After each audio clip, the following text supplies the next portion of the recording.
go direct to the OASIS application system. This is the window how it will look like. First, we don't have an account, so we need to register. We will go to register on your left-hand side for the first time. So I'm registering my account. Here I have to put the email. Okay, so here I just registered my account. They are saying, thank you for registering. Then the email has been sent. So I have to check for the initial password. The email is here. So now we have our temporary password. So I'm just going to copy. Then I'll go on the login. So on login, I'll put scholarship. It's 1@gmail.com. This is my temporary. So I'm going to log in now, as I have all the credentials. So I'm going to put my temporary password. I have it. So I'm putting the new password.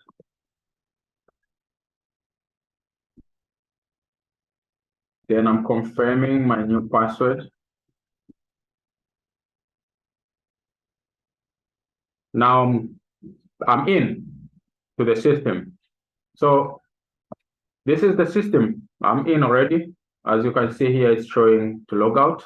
Also here, there is my email here. I'll go first to the menu.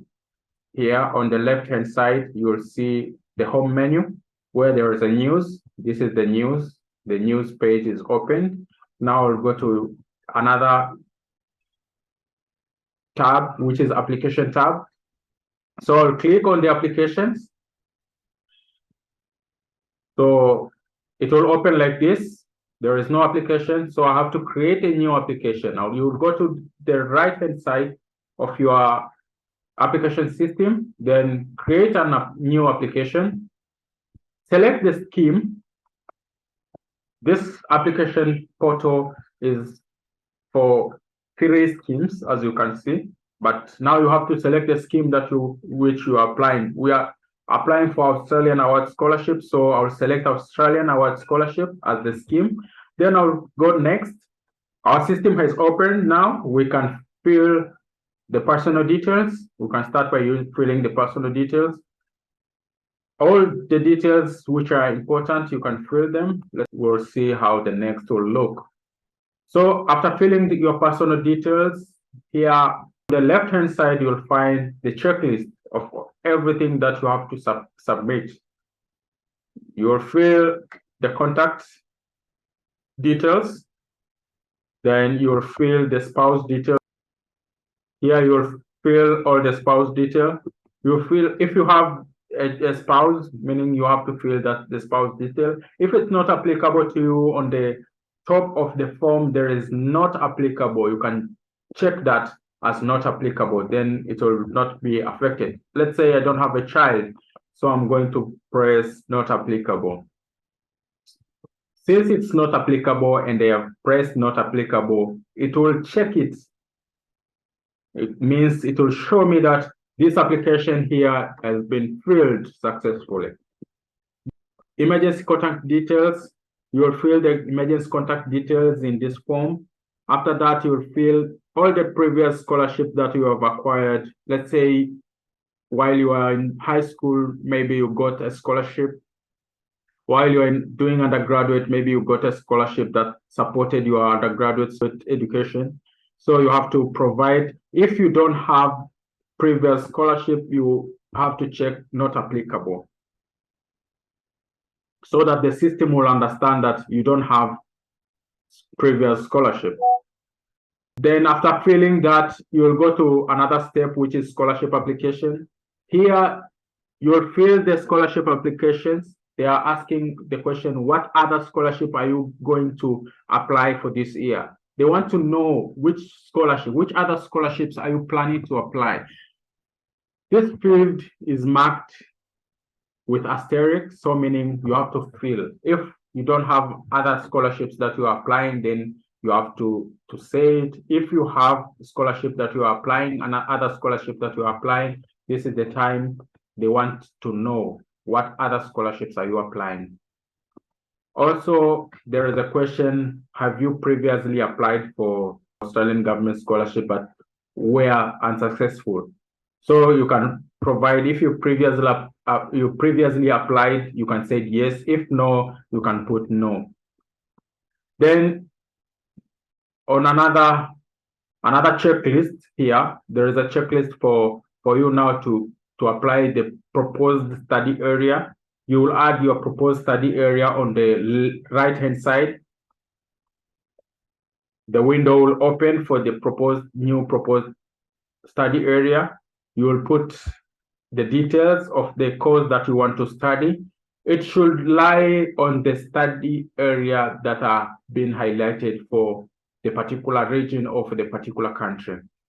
You will feel you have participating institutions also. You can check on the participating institutions, the courses that are available. Then you will fill all the details.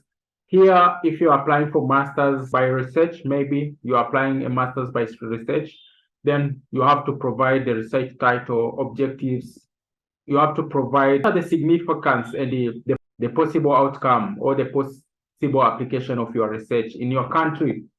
Here you will focus on the significance and the possible application of that research in your country. And what are the proposed research methodologies? Does your research include field work? You have to indicate if it requires for you to go to field. That is why I'm suggesting you to first visit the institutional website to know the course, to know what they need. On that particular course, if they have field work, then you have to put it here, either yes, no, or not sure. Then after, if your course that you're applying is not by research, maybe it's not a doctorate degree or it's not a master by research, you can just click here, not applicable, meaning you're just doing a coursework. After adding the proposed study program, you can continue with the other steps, other checklists. Like here we have other checklists, which is qualifications. Here you will enter the academic qualifications. The highest level should be first, following with the other levels. So you will put all your previous education history in this page. If you are applying for master degree, you have to put your undergraduate degree information. Another checklist is about English language detail. Here, they will require you to provide English language details like IELTS or TOEFL. But if English is the first language, then you will put English is my first language. You will select it as English is my first language, then yes. And if English is not your first language, if you select no, they will ask another questions. Was English language used as the medium of instruction in your highest level of study? If yes, you provide yes. If no, then you provide no. And if you provide no, meaning they need to see the test. Have you taken the test? If yes, which test? There are questions. If IELTS, I've taken on that so-and-so and I've scored so-and-so. So here you'll provide all the details about English language proficiency. Then you'll go to another step, which they are asking about computer literacy. How well do you know to use the computer? So you provide all those details, like you are literate in computer, you know, you've been using PC, let's say for regular, let's say hourly, daily, weekly, you know some softwares, how they operate. Then there is a session also for computer training. Have you went through computer training either in highest level or where? If yes, you provide those details. If no, then you can just select not applicable for you. Are you currently employed? This is another section. They want to know if you are previously or you are currently employed.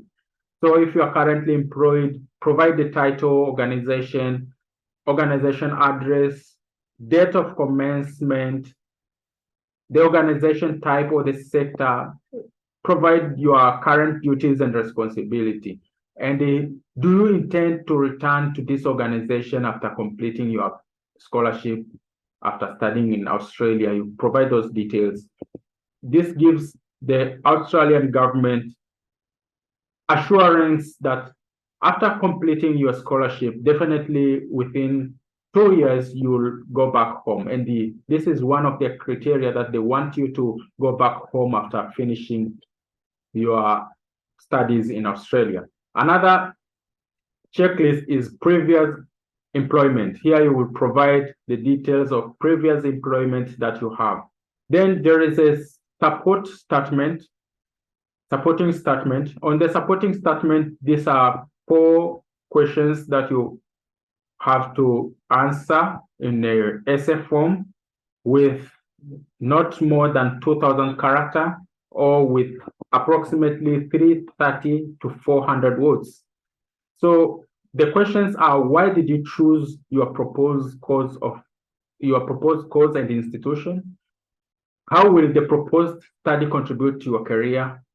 Another question is: how have you contributed to solving challenges and to implementing changes and reform? While you're answering these questions, try to be specific. Include the aspect of your leadership knowledge, your skills, your practice. Try to check your grammar.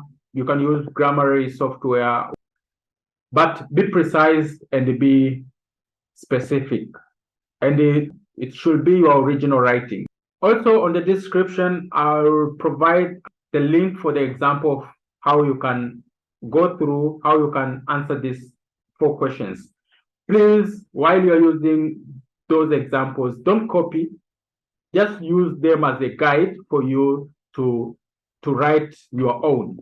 After finishing this, then we will proceed to other checklist, which is to provide professional membership if you have a professional membership. Another checklist is communication. Where did you first learn of Australian awards? So there are a lot of selection for you here.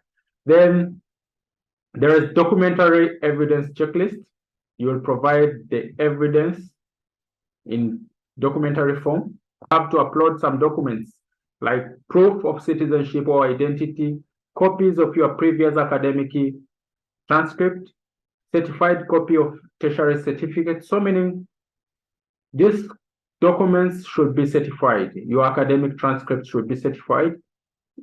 You can provide English language proficiency test document, IELTS, TOEFL, PTE academic results, the statement from university or school that the English is the language of instruction if you don't have English proficiency language test.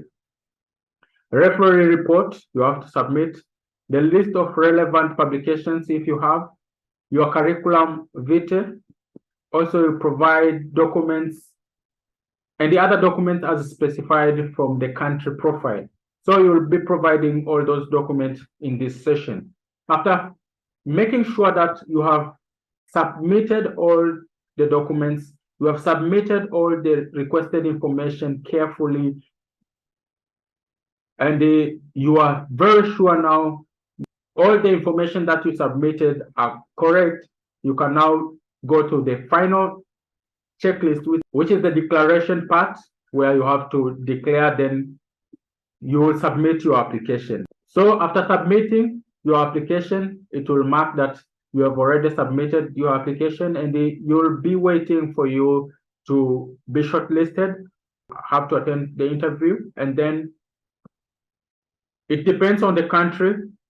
You can read on the participating country profile if there is an interview. Then after that, if you are selected for the scholarship, now you'll start preparing yourself to go to study in Australia. By following all these tips and following all the documentations that have been provided that can support you apply for this scholarship, you will be able to apply for this scholarship and you will be able to win this scholarship. You can crack this scholarship and you will be among the few who are selected for this scholarship. By saying so, I want to wish you the best in searching for scholarship. I wish you the best in applying for Australian Award Scholarship. At last, I want to request you to like, to comment, and to share this video. Also, don't forget to subscribe to our channel